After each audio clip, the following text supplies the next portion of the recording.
Hey guys, it's the Legend of Korra, Book 2, Season Episode 3 review. So the episode basically opens up with the closing of the previous episode. Like, Northern Water Tribe ships are coming in and invading the Southern Water Tribe harbor. And Korra is just asking Unalaq what's going on, and he's telling her that he needs to unite the South and the North together to stop them from wandering off. Some crap like that. And so there's a meeting with Korra's parents at their house, and Varric, he surprised me in this episode. He gets everybody riled up, saying that how we need to prepare ourselves for war, we need to protect the South's freedom, and I'm just sitting there like, no, Varric, that's not what you want to do. What you want to do is you want to protect your wealth. So that's what he basically says. He says, I want my wealth to be safe. They need to stop closing the harbor down. And the Northern Water Tribe soldiers are... There's a lot of rift going on between the Northern Water Tribe people and the Southern Water Tribe people. The Northern Water Tribe soldiers are walking around like Nazis. And the Southern Water Tribe's retaliating. They have every right to. They're getting really upset. And Korra's in the middle between this, and she does not know how to solve it at all. People from the North are calling her traitors. Oh, you're choosing the North. Sorry, no, from the South, my bad, are calling her traitors and whatnot. And she's just really confused. Meanwhile, Bolin and Eska's relationship get weirder and weirder. Like, she's controlling him. And he really wants to break up with her. But he's afraid that if he does, and it's rightful fair, man. Because she will kill him. Because she's crazy. Anyway.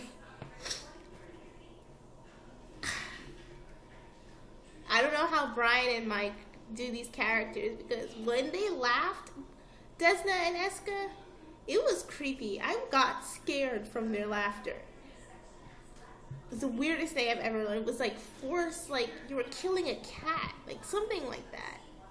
That's how their laugh was.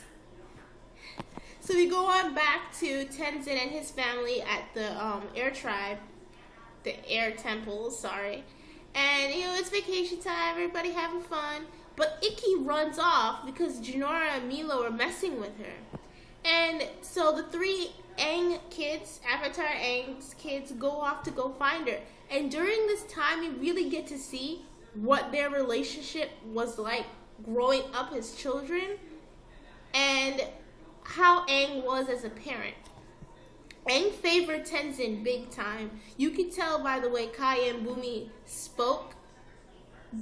I mean, Aang used to take Tenzin off on these vacations that the two kids never got to go along, like Ember Island, the Ember Beach, Kyoshi Island, all these wonderful places that we saw in Avatar. We know it's awesome. Kai and Bumi never got to go to.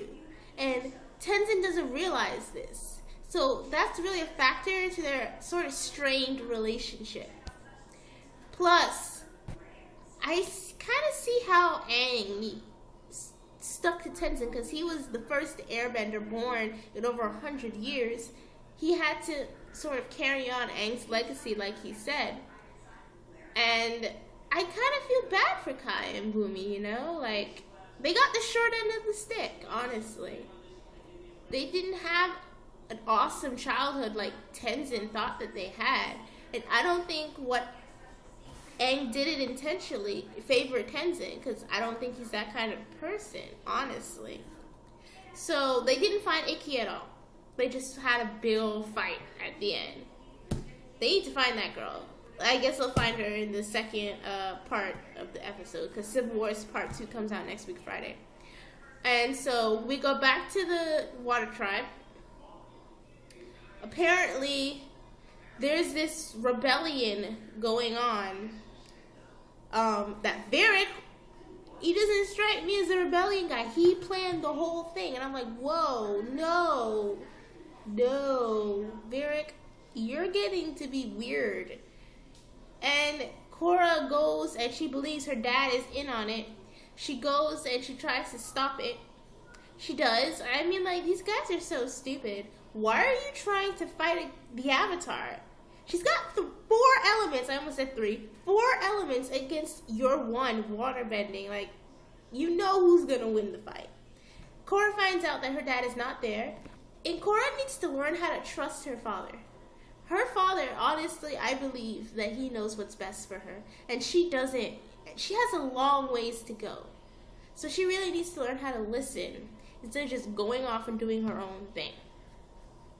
So the whole rebellion was to kidnap and assassinate Unalaq.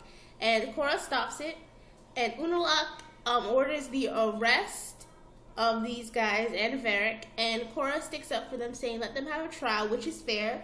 Good step, good thing to say. It shows maturity, which she desperately needs, because she can't go off acting like an idiot during this time. She's learned how to listen and to help. So she goes to her dad, she breaks down in tears and reconciles with him, saying that she's sorry that she never trusted him and all that sort of stuff. It's a great reunion that does not last long, because Unalaq storms in and says to Tonrak and Senna that they're under arrest for trying to kidnap and kill him, which is completely not true. And it leaves us with a giant, fantastic cliffhanger for the next episode, which is the Civil Wars Part 2. A+ once again for this episode. It was simple, but yet it really packed a punch. It was an informative episode that really filled in a lot of blanks, like with Tenzin and his siblings, what's going on in Unalaq's head. And it's just sort of like stuff that's gonna, how do I say this? Factors that's gonna just lead up to the big war that's gonna happen.